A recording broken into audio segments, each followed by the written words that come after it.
বাংলাদেশ নাকি তুর্কি ড্রোন নিয়ে এসে সীমান্তে বসিয়েছে। ডাহা একটি মিথ্যা কথা বলল। তার কয়েকদিন আগে পশ্চিম বাংলাতে কি একটা রিপাবলিক বাংলা, তারা বলে বাড়ালো যে চট্টগ্রামকে ভারতের অংশ হিসেবে দাবি করতে হবে।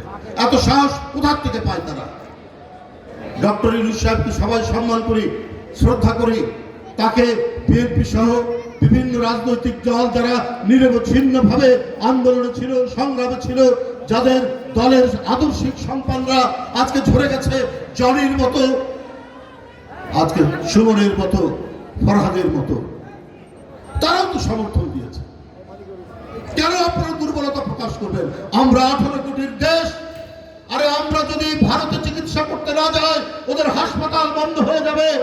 আমরা যদি ওখানে কেনাকাটা করতে না যাই, ওদের নিউ মার্কেট বন্ধ হবে, ওদের সুপার মার্কেট বন্ধ হবে, ওদের দোকানপাট কলকাতা এবং আশেপাশে ব্যবসা বাণিজ্য চলবে না। সুতরাং আজকে আমরা প্রত্যেকেই ভারতের পণ্য বর্জন করব না? আজকে আমার মা বোনেরা বাংলাদেশের টাঙ্গাইলের শাড়ি পরবে, খাদির শাড়ি পরবে। আমার মা বোনেরা বাংলাদেশের তৈরি যে তাঁত, সেই তাঁতের শাড়ি পরবে। ভারতের কোনো শাড়ি কিনবে না, ভারতের কোনো জিনিস কিনবে না। যারা অবিরাম ভাবে যারা আমাদের বিরুদ্ধে মিথ্যাচার করছে, আমাদের দেশ দখল করতে চায়, চট্টগ্রামকে ছিনিয়ে নিতে চায়, তারা কখনো বাংলাদেশের বন্ধু হতে পারে না। আর ওরা যদি এই পরিস্থিতি যদি রক্ষা করতে চায়, ওরা এই পরিস্থিতি চায়, তাহলে ওদের ক্ষতি হবে, আমাদের ক্ষতি হবে না। ওরা যদি ভিসা বন্ধ করে দিতে চায়, ওদের ক্ষতি হবে। কারণ আমাদের বিলিয়ন ডলার আর পাচার হবে না। ভারত থেকে ফেন্সিডিল আর ইয়াবা বাংলাদেশে ঢুকবে না।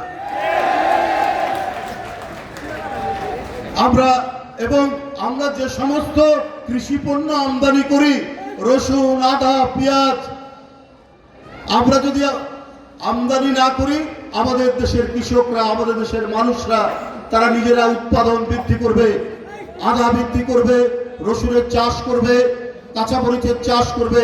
আমরা ওদের মুখাপেক্ষী হবে না। দেশ স্বয়ং সম্পূর্ণ হওয়ার উদ্যোগ গ্রহণ করবে দেশের মানুষ। সুতরাং আমাদের কোনো ক্ষতি হবে না, ক্ষতি হবে ওদের। বন্ধুরা আমার, অত্যাসন্ন, আমি বক্তব্য দীর্ঘায়িত করবো না। আমি শুধু এটুকুই বলতে চাই, আজকে 4 মাস পার হয়ে গেল।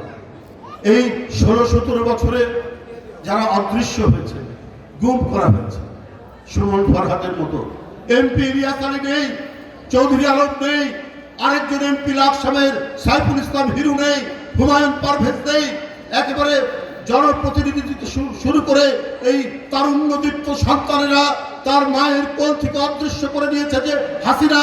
সেই হাসিনাকে যারা ফিরিয়ে আনতে চায়, সেই হাসিনার জন্য যারা মায়া কান্না কাঁদে, তারা বাংলাদেশের বন্ধু হতে পারে না, বাংলাদেশের জনগণের বন্ধু হতে পারে না, তারা এই দেশের কোনো মঙ্গল কামনা করতে পারে না।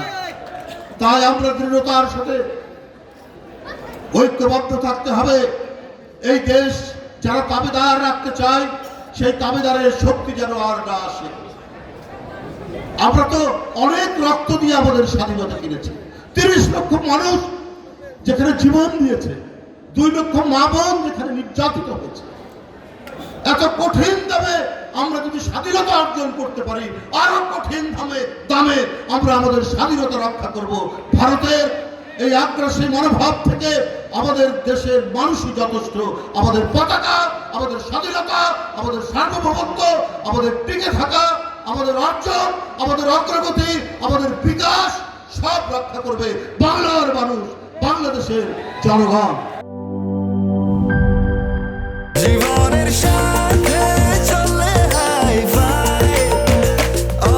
স্বাস্থ্যকর অল টাইম, সব সময় অল টাইম হেলদি লাইফ।